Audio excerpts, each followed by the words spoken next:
right. We live. We live. Yeah, what's going on, man?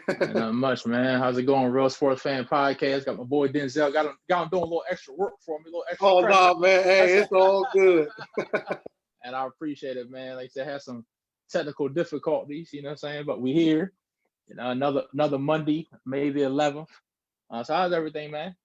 Man, I'm doing good, man. How's everything with you? Man, I can't complain, man. Like you said, there's a lot going on in the world, but hey, I'm good. You know, Yeah, I'm good. I'm trying to stay prayed up out here, man. You got to, man. You got to say prayed up with the A, so you don't get prayed up with the E. You know, exactly. Yeah, so I'm with you, man. I'm with you, man. So, did your moms and wife enjoy Mother's Day? Man, they did, man. I got my mom a couple good, real gift cards. I mean, nice, good gift cards to places to eat. Yep. And then my wife, we went to the Cheesecake Factory. Oh, man, I got to get there, too. I was just talking about that. I got to get there, bro. Yes, sir. Yeah, I got to get there. Man, it was blazing, too, man. Yeah, I know. Yeah, man. I'm on a little diet right now, so I couldn't really get what I wanted, but I did get that cheesecake, though. You got that cheesecake, though, didn't you?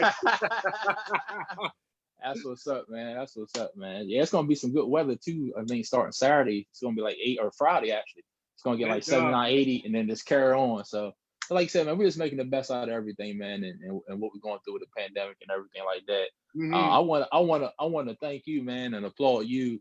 You know, just with the platform that you have allowed God to use you in. You know, yeah, man. I mean, a couple of weeks ago, you know, the way you set up everything, and you had the powerful women, you know, talking about real issues. Mm-hmm. You know, and I know we're not here for this right now, but I just had to say this before I forgot because, you know, coming from a church where, you know, my pastor, the apostle, Juanita E. Wharton Church, you know, she's a woman.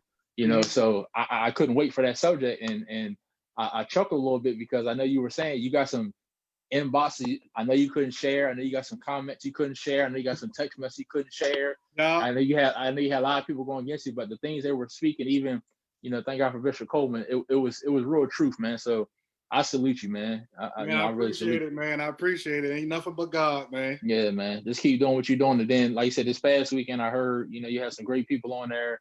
You know, me and Fletch, we go way back. We used to play ball against each other high school. Really? We go way back. And then me and big bro Dre, Andre Sorrell, you know, we go way back too, man. Good. That's to me, man. Good people. Okay. Yeah, man. So I appreciate you, man. Real talk. Oh man, no problem, man. Thank you, man. Yeah, no problem. Man. No problem. I appreciate you for the invite too, man. Just man. Hey, it's the first too, man. You know what I mean? It's the first, but it won't be the last, man. It won't be the last. Man. Yes, sir. Sure. I love what you're doing, man. We just need more positive brothers, man. You know what I mean? Got to, man. Got to. Yeah, I just try to still have fun with it. You know, put sports in it, but also tackle some real life stuff, man. And the last you know, month or so, you know, really been talking about mental health. So I want to get into your book.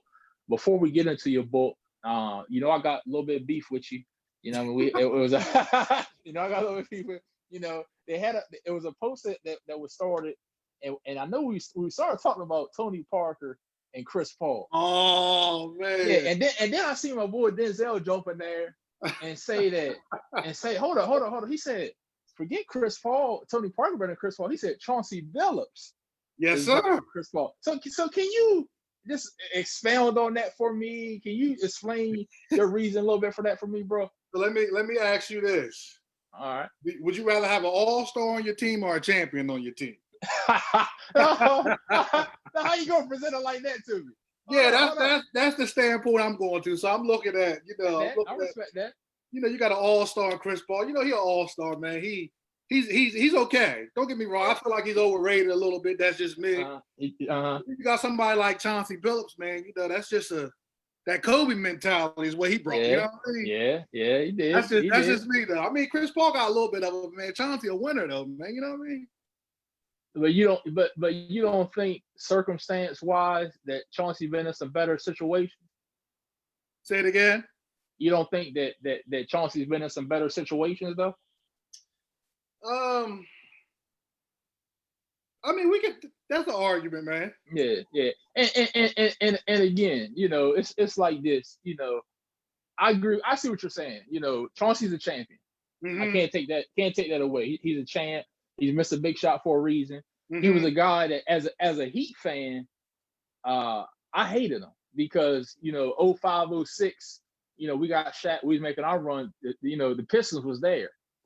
So Chauncey, he was always going to give you 15 for his career, 15 points, 5 assists a game, but he always going to hit the big shots. 17-year career. But the thing with Chris Paul, 10-time All-Star, 8 times All NBA. I think 4 times first team. I think 9 times All Defense. I think 7 times first team. Led the league in assists 4 times. Okay. Now, don't get me wrong. He hasn't won as he should. I was just watching last week the series against OKC when they should have went up 3-2, and he had a couple of bad turnovers at the end of that series, and it cost him. I think that was 2014, if I'm not mistaken. Yeah. And then the next year, they should have got past Houston in 2015, and they blew the 3-1 lead, and then blew the 15-point lead. Actually, probably like 18-point lead against Houston without James Harden. So it's been some blemishes on this record. I'll give you that. Gotcha. Hey, bro, it looked like you might have froze or something. I'm looking. Do you see it? Oh, did I freeze? Yeah, I think you might have froze or something. Did I freeze? Am I back? You know what it probably was? I was trying to be nosy. I was trying to get out of here and look at the Facebook comments while I was doing it. I couldn't see it on there. Oh, okay. My fault. Yeah. Nah, I'm good. That's good. So that's what it was. Man, I think you hit me with the stats and knowledge, man. Well, I'm gonna come with. I gotta come with that. I gotta come with that. You know what I'm saying? Yeah. Did a little research, but yeah, I mean, I like Chris Paul, but I see what you're saying as far as Chauncey definitely a champion. Chris Paul is not a champion yet, even though he had a good year in OKC this year. Won't come in a championship, but I understand your argument for that. But I'm gonna go with CP3, man. That's me personally. I feel you, man. I'm gonna go with CP3. You almost first ballot Hall of Famer, man. Yeah, first ballot. You got if Chauncey ever had Blake Griffin, man, them boys would have won the chip, man. That's all I'm saying. You know what I mean? One thing I will. You know what? That's a good point. I'll say this. I'll say 2 things. One, I do think Chris Paul should have done more with Blake Griffin because Blake. People don't get enough credit for Blake. If you look at Blake numbers those last few years with the Clippers, man, he dominated. But I will say also, I'll give Chauncey credit that when he went to Denver, you see how he elevated Melo and guys like that. He is a winner. He is a winner. But in Detroit, he had those defensive guys right behind him. Even though he's a good defender, he had Tayshaun, he had Rasheed, he had Ben. So you can argue, but hey, it's a good argument. It is, man. Yeah, it's a good argument, man. Yeah. So listen, man. Let's get into man the what you wrote, the story behind the story. Let's get into the the book itself, man. And first and foremost, what made you want to write it? I guess that's the thing. I mean, what made you want to write it and come out with it? Because I see that you titled it "Going from Ephesians," 6 and 12. And talking about that wickedness, because you went through some wickedness, bro. So just tell me a little bit about how you even came up with why you wanted to do it. So let me tell you this, man. So I never in a million years ever saw myself writing a book for real. Like if you looked at me in high school, middle school, I'm not the type person that's supposed to be writing a book. But what I did, I was following many prophets and preachers, like just different prophets and preachers, man, like signing up for their classes and just doing research after research. And all I kept hearing was ebooks. It's like every prophet, every teacher, every preacher I turned on, it was ebooks. And one prophet, it was Sophia Ruffin, matter of fact, that's the name, Sophia Ruffin. She said in that live that day, and for some reason it just hit me. She said that everybody has an ebook if they tell their story.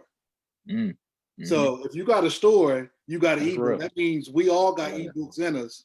So I just started thinking because as a child, what I went through at my middle school really bothered me for a very, very long time. Like, I mean, I had to get over unforgiveness before I wrote the book. You know what I'm saying? I had to get over bitterness before I wrote the book because, man, ever since I left middle school, I was probably bitter for 10, 15 years. And I finally got enough gumption to really sit down, write the book, and share my story, man. So that's really how I got into writing the book. And I was like, you know what, this is my story. And Devin Beck gave me the best advice one day, man, when I was really, really thinking about writing my story. And I was kind of like scared how people would receive it.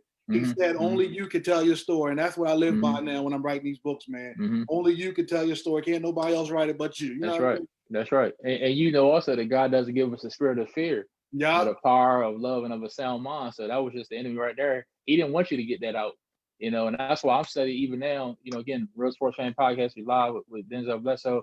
Man, go get the EP. I mean, if you haven't, you know, looked at it, you know, get it, you know, tell somebody about it, you know, share it. And hopefully after this, if you haven't read it, you'll go get it. You know, that's what we want to do. That's what we want to do today. Yeah, man, that's what we want to do is get it out, because you said something strong in there, which you were told that everyone has an ebook. And like you were saying, you know, years ago, and when I was kind of, I'm 35 now, I turned 35 a couple weeks ago. When I was growing up in the Holin's Church in Easton, you know, we had testimony service. It was common. It was common to go testify. Nowadays, it's not as common, you know, depending on what's going on or when the time is. You got something to say, but you're right though. You know, you could be saved off someone else's testimony. Yeah. You could be saved off someone else's testimony because you're like, wow, you went through that. I didn't even know you was going through that, because you were still handling your business. You were still serving the Lord. You were still, you know, had a smile on your face. You were still treating me right. So I love and appreciate the fact that you was like, man, I ain't gonna worry about what people think. I'm gonna get this out here. And not only have you wrote that one, which we'll get into, but down the road we're gonna get into the new. But so for the people that's listening, what's the new one that you just came out with? So the new one I just came up with is a short ebook. So I don't want everybody to get their hopes up like it's a long one. It's a real short one that guy That's all I need. And it's called It Almost Killed Me.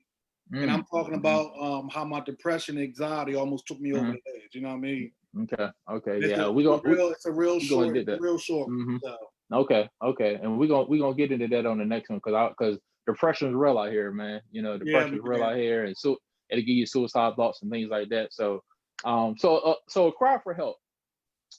So I was reading about. Tell me a little bit about just school in general. We're going to touch on the different chapters, and we're going to touch on the different grades I went to. But when you saw out the book, you first started talking about yourself, and you were talking about how you had a low GPA, and how your father wasn't around, and that it wasn't as far as your work, it wasn't a thing that where you didn't know how to do it.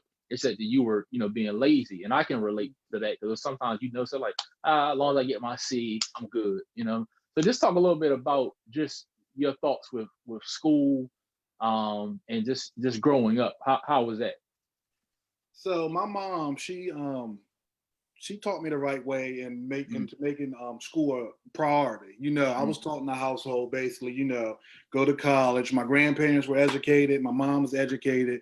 And I was always taught, go to college and, get good grades in school. You're going to regret not getting good grades and things like that. So I was doing real good, man, in elementary up until about 4th grade, man.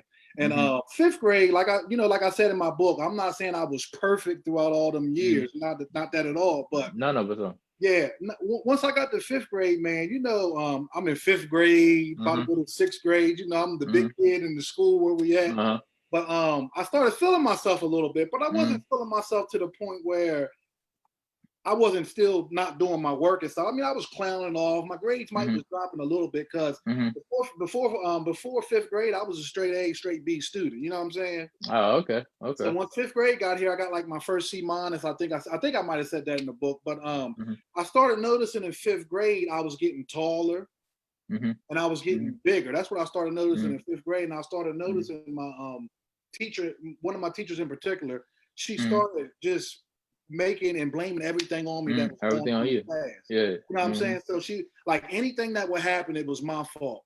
You know what I mean? And I started seeing how much of a target that she was putting on my back. Putting on your back. I expressed that to my mother and things like that. Sometimes when you talk to your parents, a parent knows their child. You know what I mean? Right. And my mom knows me. She know I'm goofy.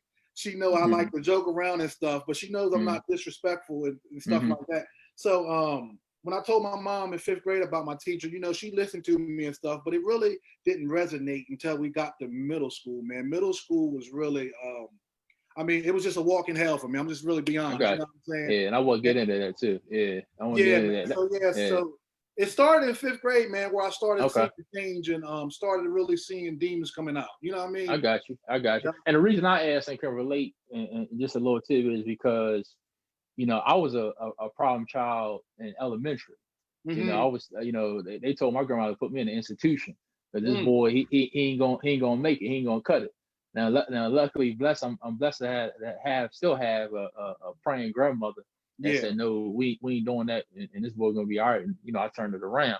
And then when I read, I related because also my dad wasn't around growing up. And we have a great relationship now, but like you were talking about with like unforgiveness and wondering different things, I had to deal with that, as well. And it didn't happen until I was probably 18, 19, maybe a little before that, 17, you know what I mean? So I can relate to a lot of the things you were saying. So that's why I said, man, for you to put those things in there, again, people go read it. Again, I salute you, on that. No problem. So 5th grade. So you're in 5th grade and you come across a teacher. And the thing that sticks out to me when I'm reading this about 5th grade is your mom bought you some pencils. I think your grandma bought you some new pencils. And I remember having a new pencil. Me had the nice new lab pencils. Everybody wanted pencils, this, that, and the third. And there was a kid that was basically mad that you had the pencils. And the kid takes the pencils, and or the kid ends up wanting the pencil. So the kid tells the teacher that Denzell stole my pencils. Now, without the teacher asking Denzell, did you take the boy pencils? She basically automatically agreed with the white boy. We're just gonna call it what it is, with the white boy, and told you to give the pencils back to him. But they were your pencils. So just talk to me about how you felt and how that situation played out. So I made sure I shared that situation in the book because that was one that really hurt me. And when I think about it till this day, it still hurts me. Still hurts you. Yeah. It was a traumatic experience I went through as a child with that one. So I'm gonna be honest, my grandma, she was a school teacher, man. So my grandma, back in that time, man, you're a school teacher, man. You're doing okay for yourself. Both parents had a house. My stepdad had his own landscaping business, stuff like that. So I didn't really come from the background where my teacher thought I came from. You know what I mean? Exactly. I came from like a nice middle class background. And so with the pencils, my grandma used to always get me stuff, man. She used to get me paper, pencils, school supplies, because she was a teacher. So anything. Yeah, make sure you was good. She know what you needed. She was on it. So one day she got me these pencils, man. And I mean, when I said in the book the most expensive pencils in the store, I was talking about pencils. They was probably like $5 at the time. 5 of them, because they was real good quality pencils. Yeah. So I remember having them pencils, man. I walked into that classroom, man, and we was ready to do some work, and I pulled out the pencil box ready to get my pencil. And the boy, he just comes up and snatched my pencil box from me, right? So me, I snatch it back. Right. I snatch it back. And he raises his hand and he goes to the teacher, man. And it was just like, hey, Denzell took my pencils. So the teacher came over and said, Denzell, did you take his pencils? I said, no, I didn't take his pencils. These are my pencils. She said to me, this is what got me, man. She said, I've never seen you with pencils like this before. And when she said that, I started thinking when I was writing the book, I was like, I always had like old pencils when I was in 5th grade until my grandma really brought me some more. Because I used to write the pencils, when they get real small. And you got you still, That's how I used to use you my just make it do. Yeah. So when I came in with the new pencils, I guess what I saw that she was trying to say, man, she was basically trying to say, you can't have these pencils because basically you write with old pencils. These are new pencils. How in the world do you got new pencils? How can you get them? Yeah, that's how I was coming from. So I was like, no, these are my pencils. And she was like, well, how about this?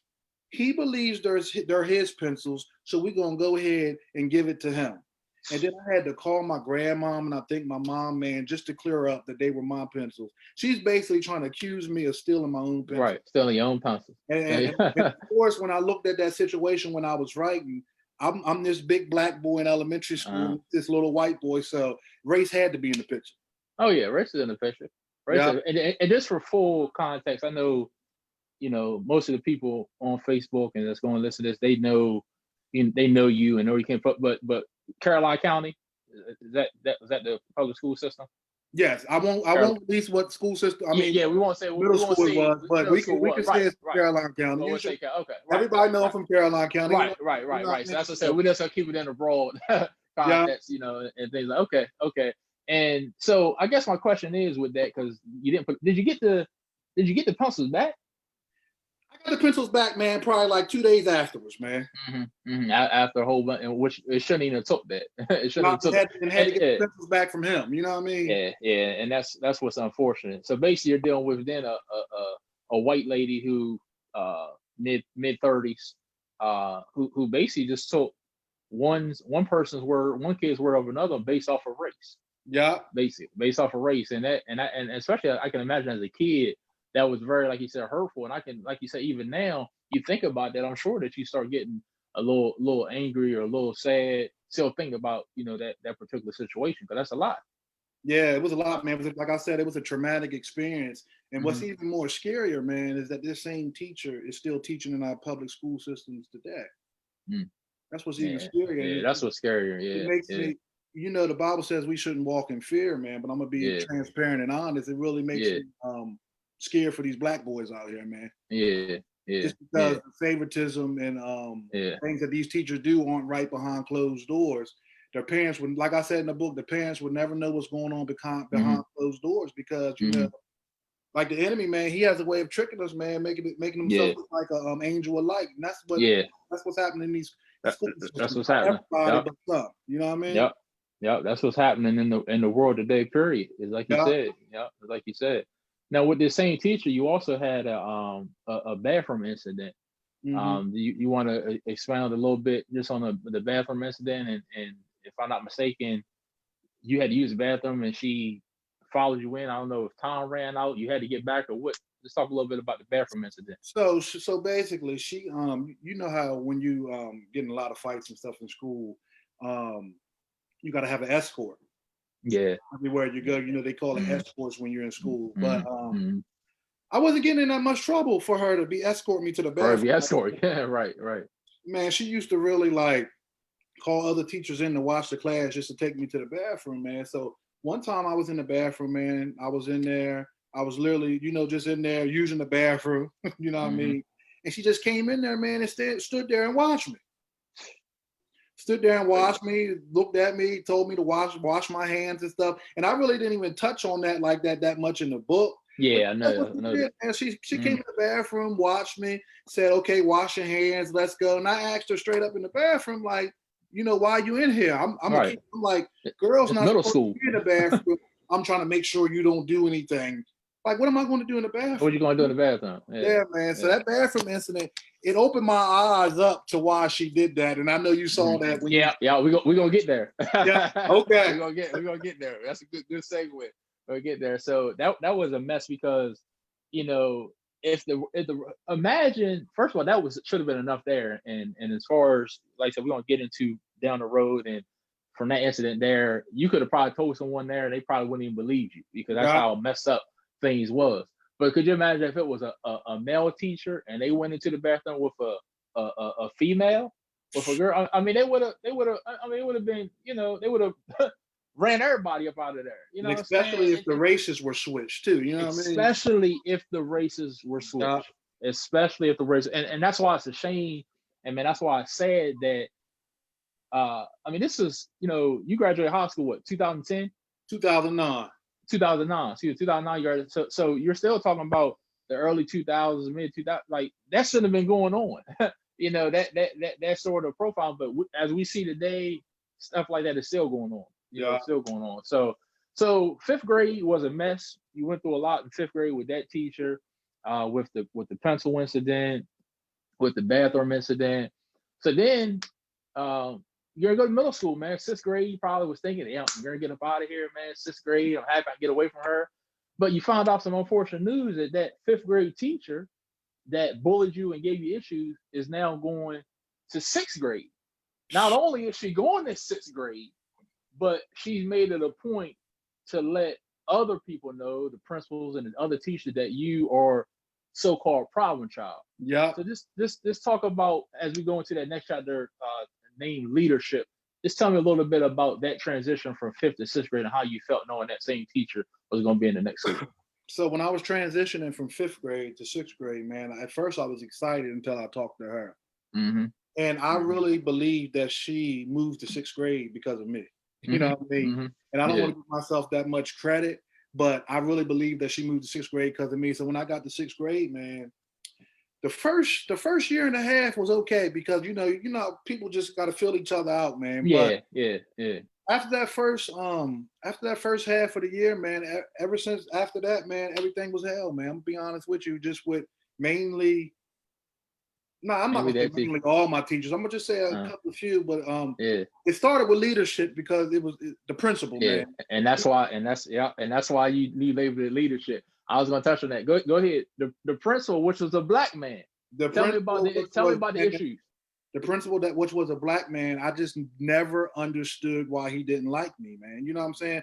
I never understood. I could never do nothing right for him. I was always trying to like shake his hand, say, "Hey, how you doing?" All this stuff. He just never liked me, man. And after that half a semester, I guess you could say, that's when he really started to show me because I was in the lunch line. You remember that part of my book? Yeah. I was in the lunch line, man, and when he came over and bragged about how much money he made and counted all the money in my face when he knew I didn't have much money like that. Yeah. That right there showed me, okay, I know what type of year this is about to be. But then I have never dealt with a black man like this before because coming from elementary school, I had a white principal, white assistant principal. Remember I said in the book, me and the white assistant principal was close. This was cool. And so most people will look at that like, you would think the black man and the black boy would be close. That's what I'm saying. I was closer to the white assistant principal than I was to the main principal at my middle school that time, man. And he made my whole middle school living hell, man, for real. Yeah, he did. And when I read about the fact that here's a young black boy that's hungry. That one particular day that you put in a book, you didn't have any money, you didn't have nothing to eat, you didn't have no money to buy stuff. And if I'm not mistaken, and correct me if I'm wrong, there was a lot of other kids that also didn't have money to get stuff, but he bought stuff for them. Snacks didn't buy. Yeah, and that's what I'm saying, and that's why it had to be a personal thing. It also had to reflect. This is my opinion. This is not your opinion. Everybody, this is Lance Wilson's opinion, just from what I interpret. It had to be from the 5th grade teacher, which is now in 6th grade, and the information that she gave, misinformation she gave him as well. Because why would he target you? You ain't got money, just like the rest of them ain't got money, but yet he targets you and make sure that you say you ate what? Peanut butter and jelly sandwich. Peanut butter and jelly sandwich, man. And I just always think back, like, what would have happened if I would have grabbed my lunch money off that table today? I would have never had that encounter with him. But it's a shame, that happened like that. And only reason I got a peanut butter and jelly sandwich is because I didn't even put this in the book. He went to the lunch ladies basically and said, "Hey, peanut butter and jelly for him," because most of the time the lunch ladies would hold you down if you forgot your money here and there, but not that day. He made sure I ate a peanut butter and jelly sandwich, man. He stood on that stage and he looked at me and just laughed, man. Yeah, and that's what it's just crazy to me, because like you said, forget a person, period, but a black man, you're gonna do that to another, and not that we're saying we are supposed to get special treatment, but if we didn't do anything to you and you can relate, you should be able to relate to what I relate. And we're gonna get into that because down the road, you quoted the KRS-One, line, and go get the book, to read it. But I like that, because it's so true on that lyric that you put in there, and what you put in there. So and it's crazy, man, too, because present time now, man, what I'm noticing with us, we got to be careful who we call our superheroes. Our superheroes could be our biggest villains, and we just don't know it, man. The way the enemy works and the way he's operating right now, man, he's doing things behind the scene. Yeah. When he comes to the front, yeah, he's like an angel. But behind the scenes, he's causing havoc, sowing discord, doing everything he can do to control and manipulate, man. So that's what we got to watch as well. Because I shared a post when I was promoting my book, like, man, I didn't drop any names because I believe people. Yeah. I believe people would use that to their advantage. Yeah, they would try. But when I was sharing my post and everything, that's why I put that on there. Like, man, you guys call him your biggest superhero, man. He's the biggest villain for multiple black boys that's walking out. You know what I mean? Wow. Yeah. And one of the things that, you know, a way that he even tried to antagonize you was, instead of calling you Denzell, he called you Denzell, Dencil. Yeah. So even with situations like that, it's like, you know my name, man. Like you're a grown man, and so why do you treat me as again? I'm in sixth grade. You in sixth grade. So why would you treat a kid, you know, like that? I'm telling you, man. I read this a couple of times, so just reading it over and over, it's just like, you know, it's like something missing. Am I missing something? You know what I mean? Yeah, man. People been asking me for a part 2, man. Yeah, I mean, you might have to, bro. I mean, whatever the Lord lead, you know, man. say, man. But it's, you know, and again, I know I like what you're doing, not putting names, not put stuff, because you're right. Some people will try to use that to their advantage, and you got to really listen to, you know, what God tell you to do, you know, with that, because maybe you're supposed to just leave it as it is. And know, see, that's why I called it wickedness in high places, a cry for help, because cry for help. Yeah, I had to make up in my mind, you know, the people that you were going against that time. You got to realize that's not that person individually. That's that spirit in the person. That's why spirit. That's that spirit. Wickedness in high places. You know, the Bible says, we struggle not against flesh and blood, but wickedness in high places. Once I got that in my mind, it's like, hey, I ain't no need to drop your name. The spirit is already, people know what spirit I'm talking about. You know what I mean? Yeah. And that's a great point. And you even talked about in the book that Jezebel spirit. You know, he wanted to not only control you, but he wanted to shut you up. He wanted to control you. He wanted not only control, but he wanted to shut you up. And that's the spirit he was dealing with. And I appreciate you saying that, is because think about, and I hope everybody's listening. I don't know who's all live, who's on, but hope people listen, because it's a great point that Denzell made, is because a lot of times, man, we have problems with individuals. We have problems with people. And like you said, it's not the individual, but it's the enemy operating in the individual. And there's so many times that not forget just the world, but even people of God. Yeah. We should understand that, and we gonna get mad at them, but it's the enemy. Yeah. You know, it's the enemy. It's the enemy. So I appreciate you sharing that. Now one thing you had to keep telling yourself as this black man was basically coming for you, I'm gonna use that word, he was coming for you, is that I am who God called me to be. You know, I'm sure you had to keep telling yourself that. So was there a lot, while you were going through this, was there a lot of self-esteem issues or depression issues? Just speak on those things. Yeah, man, because you know, when you in middle school, I was just growing to myself, man. I was real skinny, and then I was real long. You know what I mean? So the girls in middle school used to tell me I was too dark. And so I used to like white girls back in middle school, because they was really the only ones that really accepted me at that point in time. And then just to have the principals and stuff downgrading me, telling me, you know, you're not going to do this, you're going to be to jail before you even get to high school. And then to have the teachers telling me I'm dumb, because I mean, I might have struggled a little bit in class and stuff, man, but I wasn't dumb. But I went through a lot of self-esteem issues through middle school and high school. So it's like the middle school issues transferred to the high school, man. It took me a while to get over them self-esteem issues, look in the mirror and like what you see and things like that, man. Because when you constantly, guys, you got to think about it, man. We the kids go to school 5 days out the week, Monday through Friday. What they going there? 7, if you're in middle school, so 3. And for somebody to constantly, every time you see them, constantly just beating you down, just trying to make it messed with me a lot, man. I did not have good self-confidence about myself. And it was real. I mean, it's been countless times where, you know, I was in the house just talking to my mom at that age, and bust out crying. She asked what's wrong. You know, you try not to say nothing. You're trying to stay hard, but you really don't want to tell your mom. You know, mom, right. I feel ugly. I feel like I'm dumb. You know what I mean? So it was a lot to deal with, man. Traumatic. Traumatic. And you even talked about, you know, traumatic experiences, you know, in the book as well. You know, when you go through, you know, different things, whether it's an accident or natural disaster, and you talk about that stuff. I'm talking some good stuff in this book, y'all. You know, so you talk about a lot of that, you know, in there as well. Now, talk to me a little bit about, because I know you even mentioned in the book that the animosity and the hate that that principal had for you, it took you a while to get over that, as far as how you look at black men. Am I correct? It's like, yes. So just can you speak on that in a little bit more detail as far as what you meant? Did you mean that, was it a trust thing? Was it a, I don't know if you real thing? Just expound on that a little bit for me, if you don't mind. So the way he treated me, man, made me grow a hate for black men.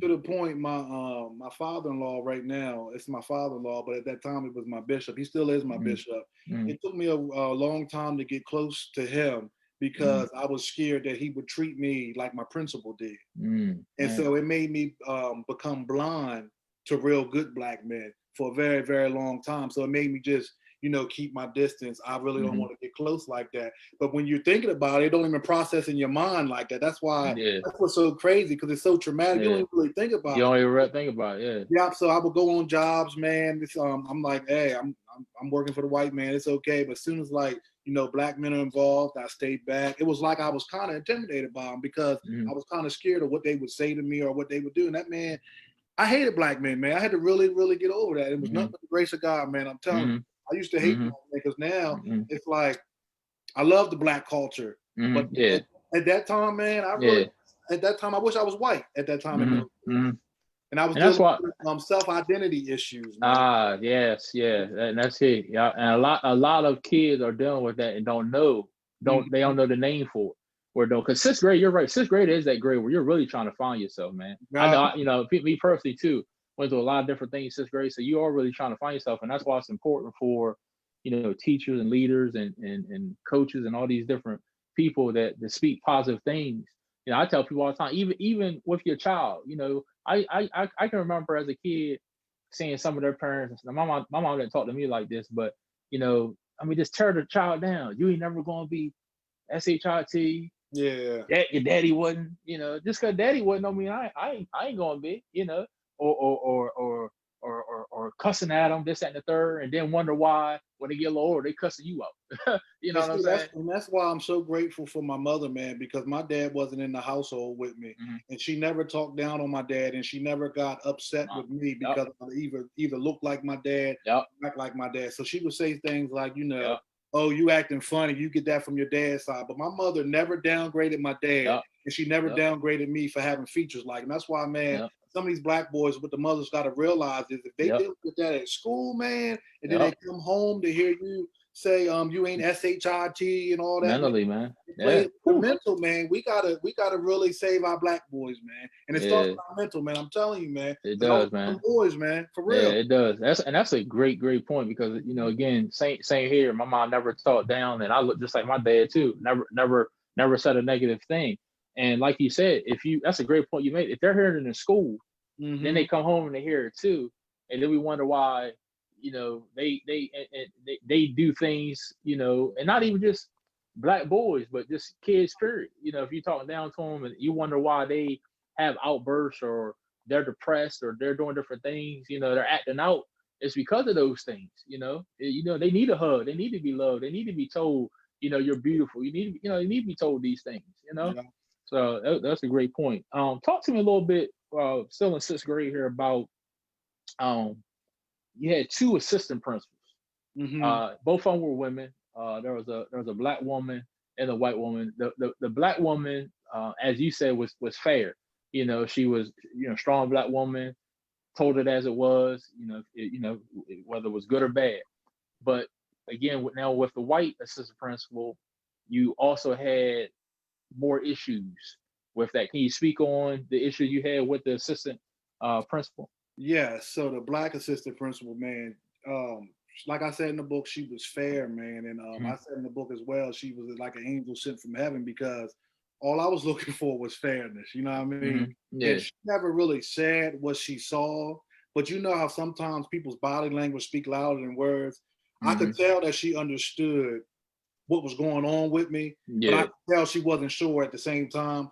But man, she was never mean to me, man. She always used to encourage me.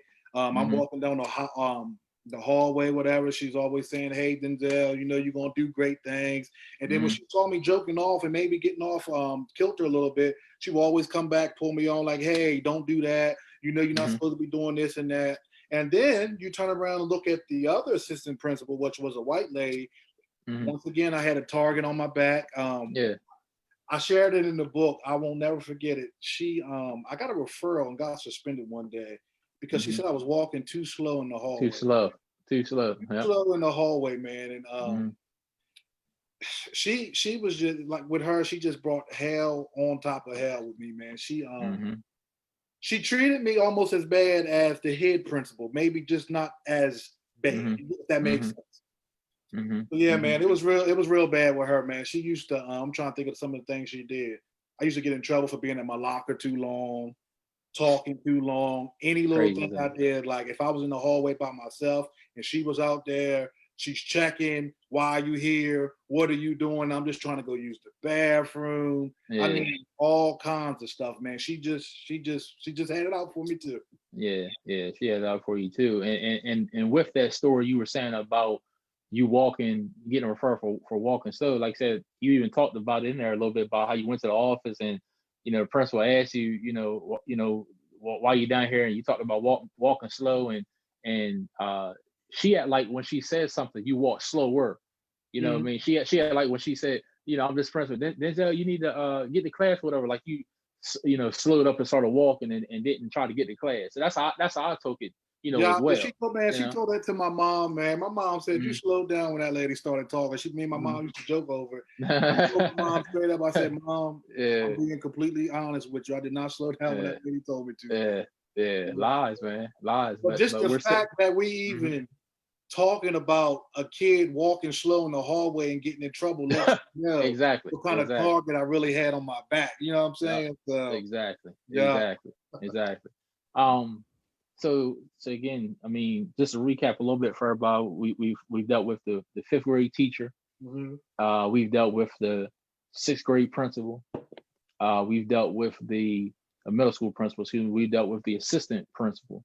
Going back to the principal, to the black man, there was an incident that you seen between the black man and a foster boy.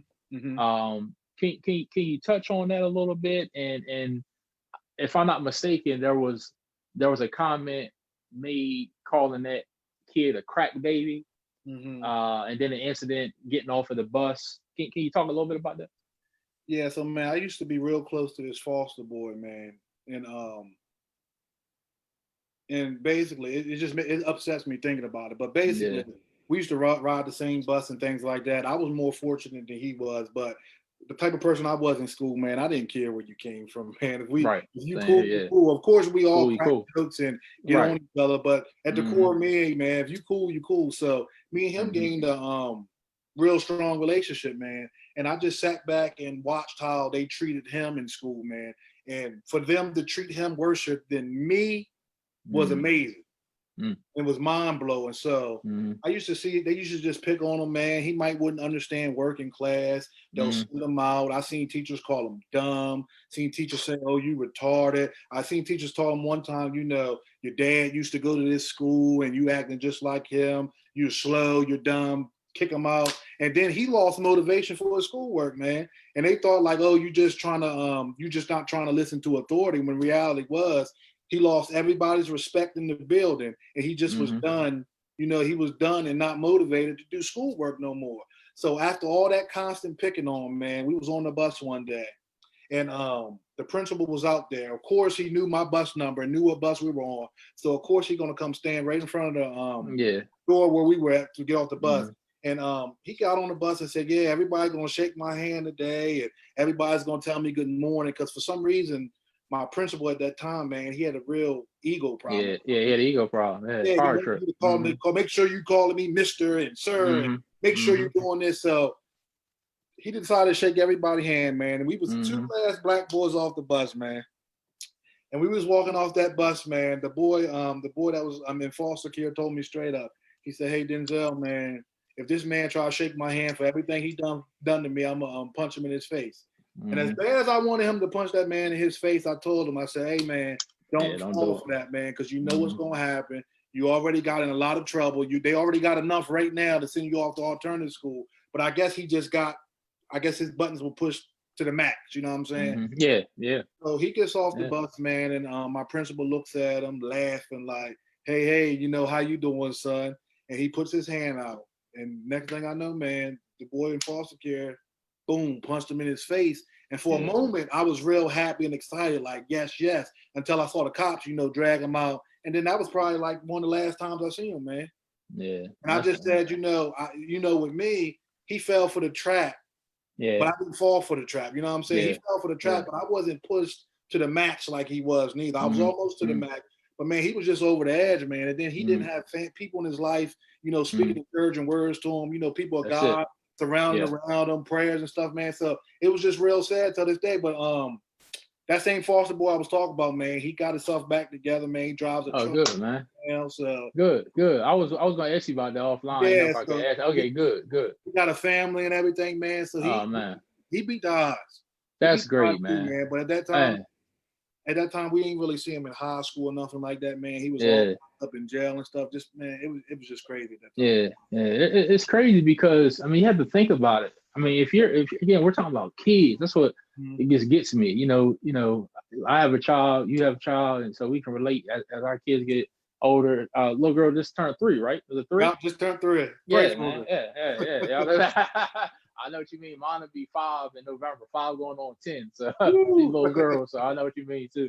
But you know, it's if you've always been told, like you said, that boy was being told, I'm retarded, I'm dumb. Like, how do you say that to a kid? Like, that's what I did reading all this is just like, how do you say that to a kid? So, like you said, if he wasn't getting the same encouragement home that maybe you was getting, you know, I'm sure, like you said, he just probably head up to here and was like, man, forget that, boom, you know. So I thank God that he's got himself that, you know, worked out and he's doing good. And God, I was going to ask you about that. So that's great. That's great that he got, you know, because it's sad though. It was a sad circumstance. And if I'm not mistaken, the black principal basically went around and wanted to be, and basically said that I'm the HNIC. Yup, he told me everybody, man. He used to love telling me that in closed doors, like, Denzell, I'm the head nigga in charge. He used to always love telling me that. I never understood why he told me that. Yeah. Mind you, we in middle school, man. I mean, middle school. Yeah. I know we woke up a little bit, but damn, come on, right. And I know, you know, I won't get into the other stuff, you know, allegedly, you know, could have done and all that, but he said like he had some other stuff going on. You know, he had a lot going on. I'll leave it at that. So going to the next chapter, talk to me, man, about the witch.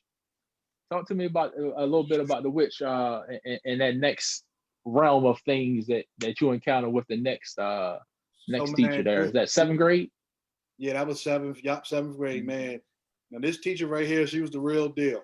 So it wasn't just me she was treating bad. She treated everybody that was black bad. Girl, boy. But I had it a little bit worse because, of course, the teacher that came over from my elementary school, my principal, so they already had a target on my back. Now she was the main one that really killed my self-esteem. She told me I couldn't read. She used to laugh at me when I was reading. You know, sometimes when you read, you might stutter over words and stuff like that. She used to say you slow, or you as dumb as you look. And I'm talking about, man, this was a straight up teacher in front of she was older than was she older than she was real older than, man. She was older than, man, and she in 7th grade, man, she got me in the most trouble ever. Like one time, I know you saw in the book when I had to use the bathroom real bad. Yeah, that was next. Go ahead. Oh, my fault, man. No, that's good. Oh, okay. Yeah, one time I had to use the bathroom real bad, and she ran down the hallway, like, because we wasn't supposed to use the bathroom between classes. Like, you better not use that bathroom. I said, listen, I really, really gotta go. I said, I'm about to like pee on myself. It's an emergency. She was like, well, pee on yourself. Well, pee on yourself. Man, I read that. I was like, man. So I walked in that bathroom and I used the bathroom, man, because, man, you just that's nonsense. Man, she was a huge problem, man, for real. And she was with her. I believe she was a straight racist. Oh yeah, it had to be. Yeah, it had to be. Racist, because she used to use terms like, you know, I think one time we was in an after-school program. She used the term like, "You people never get it" or something. I'm like, "You people? It's only black kids in here." So it's only black kids. Yeah. Now, thanks for sharing that, because she, you know, reading a lot of that chapter, The Witch, you know, and some of the things she was saying, I think it might have even been another thing where I don't know if it was because of how you were dressed or what, she just assumed that you were gonna be a rapper, or just because of you being black and your size, and maybe how your pants was and stuff like that. A lot of labels, were put on it. And I don't know also what chapter it was, but I know also that you were called the N-word, and I might be jumping my notes, but that's fine. We're just gonna flow. You were called the N-word by a student, and I don't know if this is you can when I get done, let me know if it was this teacher or the other teacher, but basically told you, well, what you get mad for, because the only people that get mad is the ones that really are the N-word. So that right there, I mean, can you talk on that, man? Because it's just so that was my elementary school teacher, the one that I was saying taught me in fifth grade. Yeah. And, man, the kid literally spit on me and like literally blew his snot like and wiped it on me, man. So after he did that, man, I punched him in his face. Yeah, that's nasty, man. We don't disrespect. He said, "Oh well, you nigger." So then after he said nigger, that was it for me at fifth grade. Yeah. And she came over and broke it up, and she sent him to the nurse, and she took me in the hallway and said, "What did you do to him? Such and such." I said, "Listen, he wiped his snot on me. He called me a nigger." I said, "I mean, what else was I supposed to do?" She was like, "Well, only people that get mad being called a nigger are one." And she are ones. And said, "Are you one?" And I looked at her straight in her eyes, and I looked at her and said, "According to you, I guess I am." She laughed and sent me to the office, man. Yeah, man. I tell you, it's just crazy that people like that are employed. You know what I mean? But again, it's crazy that people like that are employed. But at the same time, I keep telling myself as I was reading it, like, why am I surprised?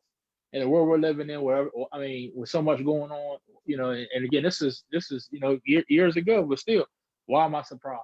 So again, man, we coming on the end. We got a little bit more to get into. Again, appreciate everybody listening, but I thank God for you, man, that you were able to overcome all this, and that you're still, just because you're an adult now, you're still overcoming. It's still things like you said that you talked about, your relationship now with Bishop, things you had to get out of you, for trust and things like that, man. So it's just a sad situation, but you're a strong example of that. No matter how tough it get, you can overcome these things. Got you, man. I appreciate it, man. Yeah. So the last one, the encounter. So talk about the encounter, and what I mean about you obviously wrote the encounter, but what I mean about when I read it is, it basically was time for, okay, we're in seventh grade. The teacher been saying all this stuff. The principal was saying all this stuff. Actually, you know what? I'm gonna stop myself before I get to the encounter. Let's go back to that. Let's go back to that fifth grade teacher that's now a sixth grade teacher. I don't know if you had her for homeroom or was it another class or something like that, but her attitude changed towards you. Can you talk? And I don't want you to even get into a lot of detail about it, but can you tell just a little bit about how her attitude changed towards you from fifth grade to now seventh grade? Yup. So not to share the book, so y'all can. Yeah. That's why I said I don't want you to share too much.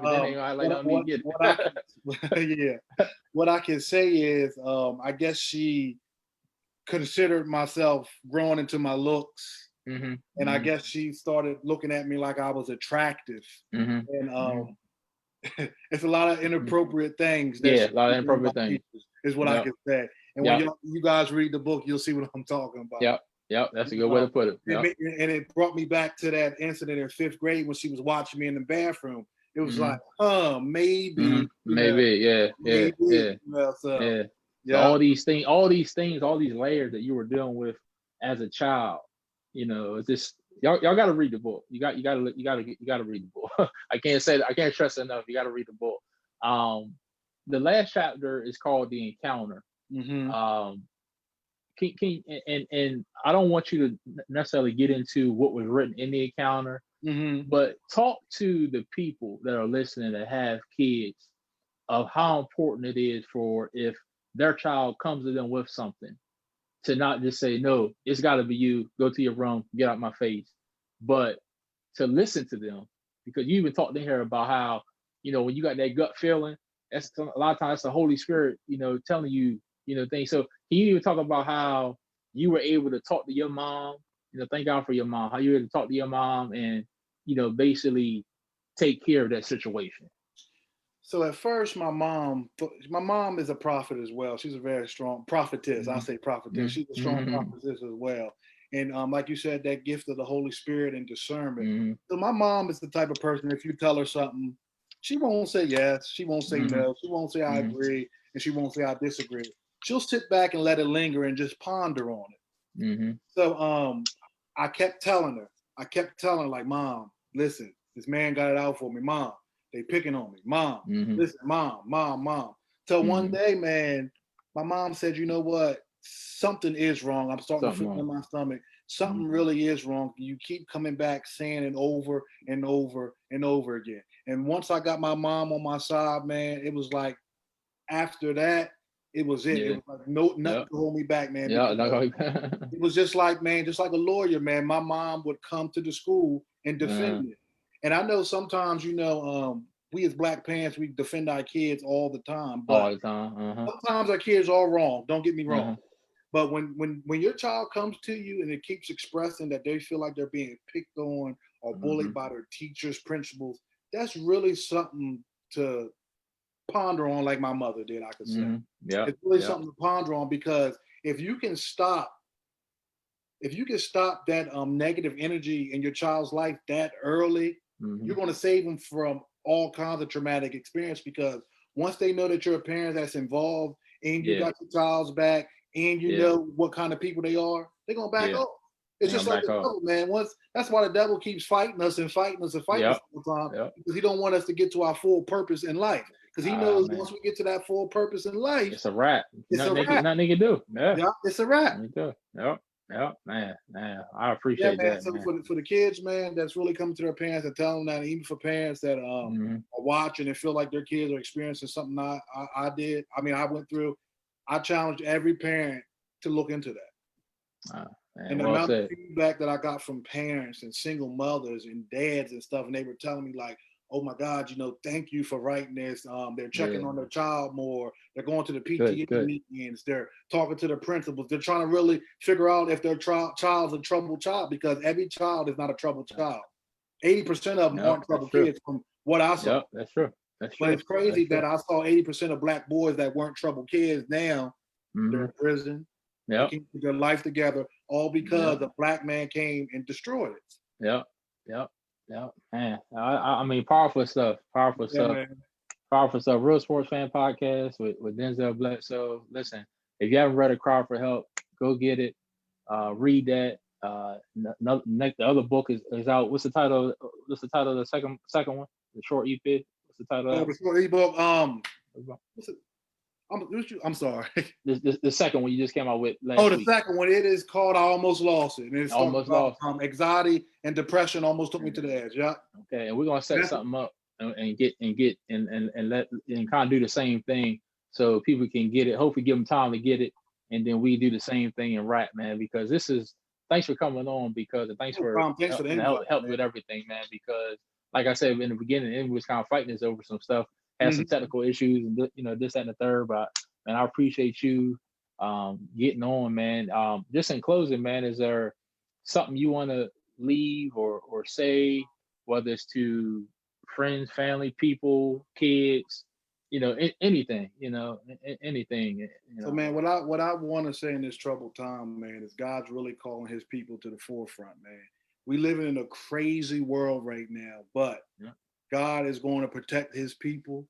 And if you on God's team, man, you really on the right team. I'm telling you. And if you got a story or anything that happened to you, do not keep that stuff secret. Let that stuff go. I don't know if you need to go see a counselor. I don't know if you want to write an ebook, but them days of holding secrets just because you don't want to expose people, them days is over, man. Yep. And like I said, when I first started writing this book, I was extremely fearful because, this is a small town that we live in. Everybody I don't have to say anything. Everybody knows what I'm talking about. Some people might even know who I'm talking about.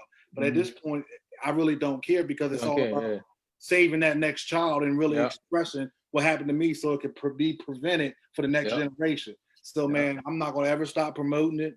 I'm not going to ever stop sharing it. Honestly, I'm working on some things to even make it get bigger. It's already available on Amazon. Awesome. Man. I mean, I'm just going to keep expanding and expanding, and it's going to be here forever, man. Just like when you plant a seed, man, all you got to do is sit back and watch it. Sit back and watch it grow. Sit back and watch it grow, man. Yeah, just make sure you water it when you supposed to water it and everything else. And that's what God was showing me, man, a couple of days ago. Because I'm like, man, I'm planting all these seeds right now. Maybe I need to slow down. And he was just basically like, Denzell, you can plant all these seeds. Sit back and watch the glow. It might be 2 years from now. You'd be like, oh, I forgot I planted the seed. That's right. So now, man, I'm working on my next ebook, man. It's gonna be 50 pages, and it's about me and my mother, man. I'm gonna really explain how I maneuvered through life without my father and just me and my mother around, man. So, oh man, that's really awesome, man. So, like I said, man, if anybody wants to write an ebook, they can hit me up. I'll share all the content that I had with you, man, and anybody that wants it, man, because like Sophia Ruffin said, if you got a story, you got an ebook, man, because all you got to do is tell your story. Yep, man. Well said, man. Look, I ain't gonna try to come behind you with nothing else behind that. I mean, again, man, I salute you and thanks for everything. This is the beginning. Again, thanks for all you do. Hey, and not only for what you've been doing with the last 2 weeks on Saturdays, 8:30. Put your plug in there. What you've been doing with everything, but even like you said, you like to make people laugh. So I even be cutting up at some of your videos, and I'll be getting the Kurt Franklin one, and I think the Nelly one. I have, man. I shows them all, man. So hey, I need to do another one. I only do it when people ask me, man. Let me get something, man. I'm gonna ask you right now. Let me get something. I got you, and I gotta show credit where it's due. I see your background, man. I see you got my favorite player hanging up. Oh, you a D-Wade fan too? Oh my God! Oh man, hey, I knew I liked you, man. Oh man, yeah, man. We got. I got the Miami and the Marquette. I got another one over here. That's my guy. Man. Yeah, man. That's my man. Yeah, that's what's up, man. Yeah, I went to Miami a couple times just to see him play. You know what I'm saying? Yeah. So that's what's up, man. Oh yeah, we're gonna talk, man. But I ain't gonna hold you, man. I appreciate it. Everybody that's on the live. Share it, tell somebody, share it, go get the ebook, The Cry for Help, Denzell Bledsoe. Appreciate you, Real Sports Fan Podcast. We out Monday night. Peace. Appreciate you, man. No doubt, man.